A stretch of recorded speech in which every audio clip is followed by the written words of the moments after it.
Dear students, Assalamu alaikum. My name is Professor Abdul Ghafoor and I am your physics tutor. Dear students, आज की इस video में हम practical perform करेंगे refractive index of prism by critical angle method. तो experiment number 10 है ये हमारा, जिसमें हमारा ऑब्जेक्ट है to determine refractive index of the material of a prism by critical angle method. Observation में सबसे पहली बात जो आपको करनी है वो है ऑब्जर्वेशन कॉलम यहाँ आपने बना लेना है। इसके अंदर अब रीडिंग्स कैसे लेनी है तो उसके लिए हमें प्रैक्टिकल परफॉर्म करना होगा, और वो या तो आपको ड्राइंग शीट दी होगी फाइनल एग्जाम में या फिर आपको उसी कॉपी के ऊपर उसको ड्रॉ करना होगा। तो आइए फिर परफॉर्म करते हैं अपने एक्सपेरिमेंट को। सबसे पहले हमने एक शीट को यहाँ पर ड्राइंग बोर्ड पर लगा दिया। अगर एग्ज़ाम में आपको शीट ना दी होगी तो ये काम आपको कॉपी पे ही करना है। सबसे पहला काम ये कि आपने प्रिज्म को इस तरह से रखना है कि इसका एक कॉर्नर आपकी तरफ होना चाहिए। यहाँ सामने बेस है और एक कॉर्नर आपकी तरफ है। फिर इसकी आपने एक प्रॉपरली बाउंड्री बना लेनी है। तीनों लाइनें आपने ड्रॉ कर लेनी है और इसको अगर आप देखें तो बिल्कुल इस तरह से आपको एक ट्रायंगल की शेप में प्रिज्म की डायग्राम मिलेगी। अगर आप चाहें तो इसको मज़ीद बेहतर करने के लिए स्केल से आप इसको कम्प्लीटली ड्रॉ भी कर सकते हैं, ताकि प्रिज्म की जो डायग्राम है वो कम्प्लीटली ट्रायंगल आपको मिल जाए। इस तरह से मैंने इसको प्रॉपरली ड्रॉ कर लिया। और फिर किसी भी एक साइड पर, या तो राइट साइड पर या फिर लेफ़्ट साइड पर, आपने एक पिन लगानी है तकरीबन ऑलमोस्ट इसके सेंटर में। और उसके बाद प्रिज्म को आपने दोबारा अपनी प्रॉपर पोजीशन पर आउटलाइन का ख्याल रखते हुए दोबारा प्रिज्म को रख लेना है। अब आपने क्या करना है कि इस पिन को यहाँ से देखना है और मूव करना है। तो आइए इसको ज़रा देखते हैं किस तरह से हमें यहाँ पर पिन लगानी है। क्रिटिकल एंगल हमें मालूम करना है, उसके लिए हमें पिन को यहाँ से उस पॉइंट पर लगाना है जहाँ से ये वाली पिन यहाँ गायब होना शुरू हो जाए। यानी whenever this pin going to disappear we will fix the another pin here. और फिर तीसरी पिन उसी की लाइन में लगानी होगी। तो आइए इसको ज़रा साइड व्यू से देखते हैं। स्टूडेंट्स, ये जो हमें पिन नज़र आ रही है ये हमारी प्रिज्म की राइट साइड वाली पिन है। इस पिन से अगर आप लेफ़्ट साइड पर मूव करना शुरू करें तो आप देखिए एक वक्त ऐसा आएगा कि ये पिन आपसे बिल्कुल गायब हो जाएगी। देखिए इस तरफ मैं आया हूँ तो ये पिन मुझे नज़र नहीं आ रही है, लेकिन जब मैं राइट साइड पे मूव करता हूँ तो ये मुझे पिन नज़र आना शुरू हो जाती है। अब मैं दोबारा से यहाँ मूव कर रहा हूँ, अपनी आई को इधर ले जा रहा हूँ लेफ़्ट साइड पर, तो देखें पिन गायब हो रही है और राइट साइड पर नज़र आती है। लेफ़्ट साइड पर जब मैं मूव करता हूँ तो नज़र नहीं आती। आपको क्रिटिकल एंगल के लिए एक ऐसी पिन लगानी है कि वो बिल्कुल इनके सेंटर में हो। तो ये देखें मैं एक पिन लगाने जा रहा हूँ प्रिज्म के बिल्कुल करीब। एक ऐसी जगह पर पिन लगाऊँगा जहाँ पर ये पिन, अंदर वाली पिन आपको गायब होती हुई नज़र आए। तो देखें ये पोजीशन इस वक्त जो है सिचुएशन इस तरह से है कि ये पिन राइट साइड पर मुझे नज़र आती है और लेफ़्ट पे नज़र नहीं आती। इस तरफ चला गया तो देखें पिन के राइट साइड पर नज़र नहीं आ रही, लेकिन जब मैं इधर आऊँगा तो बिल्कुल देखें आपको नज़र आना शुरू हो गई है। ये लेफ़्ट साइड पे गायब हो गई और नहीं ना, तो ये बिल्कुल सेंट्रल पॉइंट है जिसको हम क्रिटिकल एंगल कहते हैं। अब तीसरी पिन लगाना बहुत ही आसान है। उसमें सिर्फ आपको क्या करना है कि जब ये दोनों पिनें लाइन में आ जाएं तो एक पिन आपको यहाँ पर ऐसे लगानी है कि तीनों पिनें आपको लाइन में नज़र आएँ। तो देखिए मैंने एक पिन लगा दी है। तो अब ये तीनों पिनें, वो जो डिसअपियर वाली पिन है वो और ये जो मैंने लगाई, ये तीनों पिनें देखिए अब लाइन में आ गई हैं। इस तरह से आपने एक रीडिंग कंप्लीट कर लेनी। दोबारा देखें मैं राइट साइड पर गया हूँ और जैसे ही मैं राइट साइड पर आता हूँ मैं लेफ़्ट साइड पर आता हूँ तो ये पिनों तीनों लाइन में आ गई हैं और इस साइड पर वो अंदर वाली पिन नज़र नहीं आ रही है। ठीक है, तो ये इस तरह से आपने इसको सेट कर लेना है। स्टूडेंट्स, रीडिंग लेने के बाद जब आपने प्रॉपरली पिन लगा दी तो उसके बाद आपने प्रिज्म को हटा लेना है और जहाँ से पिन को रिमूव कर रहे हैं उसको आप एक सर्कल बना के मार्क कर लें कि यहाँ पिन हमने लगाई थी। इसी तरह से बाकी पिनों को भी ऐसे ही कर लें, ये इसको मार्क कर लें और यहाँ पर भी सर्कल बना के इसको मार्क कर लें। अब हमें पाथ ऑफ रेज बनाना है कि लाइट किस पाथ से ट्रेवल करती हुई आई। तो सबसे पहला काम तो ये कि आपने इसको मिला देना है प्रिज्म तक।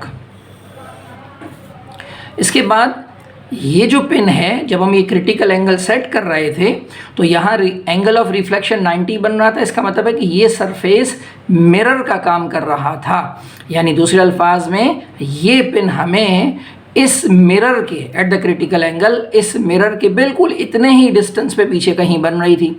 उसकी पोजीशन मालूम करने के लिए दो मेथड हैं। एक तो ये कि आप डायरेक्टली यहाँ एक परपेंडिकुलर लाइन ड्रॉ करें और जितना डिस्टेंस यहाँ इस पिन से लेकर प्रिज्म तक का होगा उतना ही डिस्टेंस आप ऊपर ले लें। दूसरा तरीका जो है वो कंपास वाला मेथड है, वो मैं आपको सेकेंड रीडिंग में बताऊँगा। तो पहले मैंने एक डिस्टेंस को देख लिया कि यहाँ 5 से लेकर बिल्कुल स्ट्रेट रखना है इस स्केल को। 5 से जा रहा है 3 पॉइंट, ये 2 के आसपास का मतलब है कि 1 2 ये 2.2 सेंटीमीटर का डिस्टेंस है। तो इतना ही ऊपर आपने इसका डिस्टेंस डबल करके लिखना है, यानी जितना डिस्टेंस ये वाला है इतना ही डिस्टेंस ऊपर। तो 2.2 ये है और 2.2 यहाँ, तो ये हो गया 4.4, यानी ये पोजीशन यहाँ पर इस पिन की इमेज यहाँ हमें नज़र आ रही थी। तो मैंने यहाँ तक इसको मिला दिया। ये एक रफ तरीका है, सही तरीका कंपास वाला है। ये डिस्टेंस और ये डिस्टेंस दोनों इक्वल है।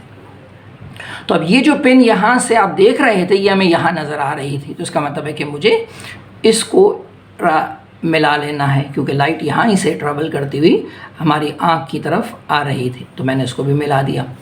इसका मतलब है कि इस मिरर पर लाइट इस प्रिज्म के इस पॉइंट पर रिफ्लेक्ट हो रही थी। तो ये पिन यहाँ से लाइट को रिफ्लेक्ट कर रही थी। तो इसका मतलब क्या हुआ कि हम जब यहाँ से देख रहे थे तो लाइट यहाँ से ट्रेवल करती हुई आई, इस मिरर से रिफ्लेक्ट करती हुई यहाँ से बैंड हुई और यहाँ से रिफ्लेक्ट करती हुई बाहर की तरफ आ गई। तो ये आपने एरो बना लिया। ये है हमारा एंगल ABC। इसी एंगल को हमें मेजर करना है और ये ट्वाइस ऑफ क्रिटिकल एंगल होगा। उसकी वजह ये है कि जितना डिस्टेंस यहाँ का है इतना डिस्टेंस ये पीछे चला गया, तो इमेज इस डबल डिस्टेंस पे गया है, तो ये एंगल भी क्रिटिकल एंगल का डबल होगा। इस एंगल को कैसे मेजर करेंगे, उसके लिए आपने इन दोनों लाइन के ऊपर D को सेट करना है। तो अब ये लाइन चूँकि छोटी है तो इसको थोड़ा सा अपनी आसानी के लिए आप डॉटेड लाइन में आगे ड्रॉ कर दीजिए। ये सिर्फ हम अपनी हेल्प के लिए बना रहे हैं ताकि एंगल को आसानी से मेजर कर सकें। एंगल मेजर करने के लिए आपने D का क्या करना है कि ये जो लाइन है AB वाली, उस पर इस D के 0 को सेट करना है। अब ये वाला 0 सेट करना है तो आपने B पॉइंट पर D को रखा और AB के ऊपर इसको 0 लाइन से मैच करवा दिया। तो ये जो डॉटेड लाइन है ये आपको बताएगी कि एंगल कितना है। तो यहाँ से देखें 10 20 ये 0 है, ये वाला नहीं गिनेंगे क्योंकि ये तो यहाँ से स्टार्ट हो रहा है। तो ये हो गया 0 10 20 30 40 ऐसे चलते हुए जब 80 पे आए तो 80 से 3 और आगे है, ये देखें 3 डिविजन्स आगे है। इसका मतलब है कि ये 83 डिग्री है। तो ये मेरा एंगल हो गया क्रिटिकल एंगल का डबल 83 डिग्री। अब हमने इसी तरह की 2 रीडिंग्स और भी लेनी है। तो आप इस वैल्यू को ऑब्जर्वेशन कॉलम में कैसे फिल करेंगे, तो आइए इसकी वैल्यू को ऑब्जर्वेशन कॉलम में लिखते हैं। स्टूडेंट्स, हमारा जो पहला रीडिंग का एंगल आया था ट्वाइस ऑफ क्रिटिकल एंगल, वो था 83 डिग्री। हमने चूँकि ये ट्वाइस है तो इसको क्रिटिकल एंगल फाइंड करने के लिए 2 से डिवाइड कर दिया। तो 83 डिवाइड बाई 2 ये हो गया 41.5। अब इसकी कैलकुलेशन करनी है, फार्मूला में दिया हुआ 1/sin θc। तो आइए कैलकुलेशन में इसको लिखते हैं। पहली कैलकुलेशन फार्मूला हमारे पास n = 1/sin θc। θc की वैल्यू हमारे पास आ गई है 41.5। हमने यहाँ थीटा की वैल्यू पुट कर दी। 41.5 का साइन कैलकुलेट किया, वो होता है 0.662। 1 को डिवाइड किया 0.662 से, तो ये आ गया हमारा पहला रिफ्रैक्टिवनेस मटेरियल ऑफ प्रिज्म का 1.51। तो ये आ गई हमारी पहली रीडिंग का आंसर। आइए ज़रा सेकेंड रीडिंग को भी कैलकुलेट करते हैं। डियर स्टूडेंट्स, हमने जिस तरह से इन 2 पिन्स को सेट करके लगाया था, बिल्कुल इसी तरह से इसमें भी ऐसे ही किया है, लेकिन इसकी कैलकुलेशन थोड़ी सी से डिफरेंट करके मैं बताऊंगा, ताकि फिर आपको जो बेहतर लगे उससे कीजिएगा। क्योंकि हमने यहाँ पर ये जो लाइन ड्रॉ की है, ये एक अप्रॉक्सीमेट तरीके से परपेंडिकुलर ड्रॉ किया है। तो आइए दूसरा मेथड देखते हैं। सबसे पहले हमने प्रिज्म को हटा दिया अपनी जगह से, और जहाँ जहाँ पिनें थी उनको हमने मार्क कर लिया, सर्कल बनाकर इनको मार्क कर लिया। एक पिन का निशान यहाँ मिल गया मुझे, और एक पिन का निशान यहाँ मिल गया मुझे। तो सबसे पहला काम जो हमने करना था वो ये है कि इन दोनों पॉइंट्स को हमने मिला दिया। फिर उसके बाद यहाँ से जो परपेंडिकुलर है वो हमने ड्रॉ करना है with the help of compass. ये कैसे ड्रॉ होगा? तो हमने कंपास को यहाँ से यहाँ जो डिस्टेंस है इससे ज़्यादा ओपन करना है। ठीक है, थोड़ा सा इससे ज़्यादा आपने इसको ओपन कर लिया, इसके इक्वल या से कम नहीं करेंगे। ठीक है ना, इससे थोड़ा सा ज़्यादा, बहुत ज़्यादा भी कर सकते हैं, वरना ये फिर आपको लाइन ड्रॉ करनी पड़ेगी। एक्स्ट्रा लाइन में इसलिए ड्रॉ किए ताकि हमारे पास कंपास का आर्क मिल जाए। तो आपने जहाँ सिंगल पिन लगाई थी वहाँ कंपास को रखा और 2 आर्क लगाए आपने, एक आर्क लेफ़्ट साइड पर और एक आर्क राइट साइड पर। इन दोनों आर्क ने प्रिज्म को देखें यहाँ कट किया हुआ है, तो इन्हीं कट के ऊपर दोबारा से आपने कंपास रखा और फिर यहाँ एक आर्क लगाया, और फिर इस तरफ जो कट लगा था यहाँ पर भी आपने कंपास पे रख के यहाँ आर्क लगा लिया। ये हमें मिल गया परपेंडिकुलर बाइसेक्टर। यानी जब मैं इस पॉइंट से इस इंटरसेक्शन पॉइंट को मिलाऊंगा तो मुझे यहाँ परपेंडिकुलर बाइसेक्टर मिल जाएगा। यानी अगर आप इस डिस्टेंस को इसके साथ मेजर करेंगे तो ये दोनों इक्वल होंगे। ज़रा चेक कर लेते हैं। ये है 2 सेंटीमीटर और ये भी आप देखें ऑलमोस्ट 2 सेंटीमीटर, 2.1 लग रहा है, तो ये भी ऑलमोस्ट 2.1 है। तो 2.1 सेंटीमीटर यहाँ से यहाँ है, 2.1 यहाँ से यहाँ ये डिस्टेंस है। अब आपने इस पॉइंट को जहाँ ये कट किया हुआ इसको यहाँ से मिला देंगे, और चाहें तो इसको आगे डॉटेड में भी ले जा सकते हैं, लेकिन इस मरतबा मैं इस तरफ डॉटेड लाइन ड्रॉ नहीं कर रहा। ये डॉटेड लाइन जो हमने बनाई थी अपनी हेल्प के लिए बनाई थी ताकि हम डी को आसानी से रख सकें। तो ये जहाँ प्रिज्म ने लाइन को कट किया है, या इस लाइन ने जहाँ प्रिज्म को कट किया है, जहाँ से ये रे रिफ्लेक्ट हुई है मिरर की वजह से। और मिरर क्यों बना है तो वो आपको क्रिटिकल एंगल में मैंने बताया था कि जब भी कोई लाइट क्रिटिकल एंगल पर आती है तो एंगल ऑफ रिफ्लेक्शन 90 हो जाता है। तो ये सरफेस हमारा क्रिटिकल एंगल पर मिरर का काम करता है। तो लाइट यहाँ से रिफ्लेक्ट हुई, यहाँ से रिफ्लेक्ट होती हुई बाहर इमर्ज हो गई, जैसा कि इसमें हमने ड्रॉ किया था।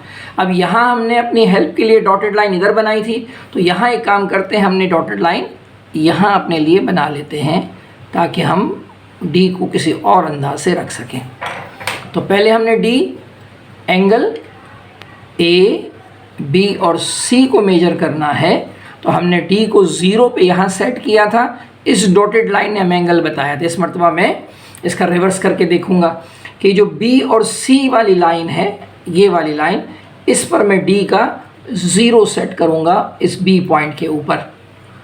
तो बी और सी लाइन के साथ मैंने डी का 0 सेट कर लिया। इस मरतबा ये वाला 0 पड़ा जाएगा क्योंकि मैं डी को इधर से रख रहा हूँ, फ़र्क को ही नहीं पड़ता। आप चाहें तो डी से इधर से एंगल मेजर करें, यहाँ से एंगल मेजर करें, वैल्यू सेम आएगी। तो आप ज़रा चेक करते हैं इस लाइन का जो दरमियान में लाइन है जिसको हमने डॉटेड में आगे एक्सटेंड किया हुआ, उससे एंगल कितना बनता है। तो 0 से हम चले यहाँ से और यहाँ चलते चलते यहाँ पहुँचे, तो ये हो गया 80 और ये हो गया यहाँ पर 82 डिग्री। तो ये हो गया angle 82 degree, theta C twice. तो 82 डिग्री की वैल्यू आ गई। याद रहे कि यहाँ हमने एंगल इस तरह से मेजर किया था, यहाँ से हमने एंगल यू मेजर किया है। तो अगर इसको भी मैं डी ऐसे रख के करूँगा तो भी आंसर वही आएगा एंगल, ठीक है। और अगर मैं इसको ऐसे रखूँगा जिससे पहले मैंने रखा था तो भी आंसर वही आएगा, क्योंकि एंगल तो दोनों तरफ से सेम होता है। तो आइए फिर हम इस एंगल को ऑब्जर्वेशन कॉलम में लिखते हैं और उसकी मदद से हम रिफ्रैक्टिव इंडेक्स फाइंड करते हैं। सेकेंड रीडिंग को भी हम इसी तरह से ऑब्जर्वेशन कॉलम में लिखेंगे। तो सेकेंड रीडिंग का हमारा आंसर आया था 82, इसका हाफ करेंगे, ये हो जाएगा 41 और इसको कैलकुलेट करेंगे with the help of formula. तो 1/sin थीटा सी में अब हम थीटा सी की वैल्यू 41 रखेंगे और साइन 41 की वैल्यू निकालेंगे जो कि 0.656 है। तो 1 को डिवाइड करेंगे 0.656 से तो हमारे पास आंसर आ जाएगा 1.52। इसको यहाँ हम नोट कर लेंगे। बिल्कुल इसी तरह से अगर हम तीसरी रीडिंग लें, लेट सपोज अगर हमारे पास तीसरी रीडिंग भी वही आ जाए तो इसका आंसर भी कैलकुलेट करके हम यहाँ लिख लेंगे। जब तीनों रिजल्ट हमारे पास आ जाएंगे तो अब इन तीनों का मीन निकालेंगे और मीन निकालने का क्या तरीका है कि तीनों वैल्यू को हम ऐड करेंगे और 3 से डिवाइड करेंगे। तो तीनों वैल्यू हमने सब्स्टिट्यूट की, उसको ऐड किया और ऐड करने के बाद 3 से डिवाइड किया। तो अब जो रिजल्ट हमारा मीन आया है इसको हम यहाँ ऑब्जर्वेशन कॉलम में लिख लेंगे और इसी को फाइनली जो रिजल्ट की हेडिंग है उसमें भी लिख लेंगे। The mean refractive index of the material of prism is 1.5। तो डियर स्टूडेंट्स, मिलते हैं फिर अगले किसी प्रैक्टिकल में। अल्लाह हाफिज़।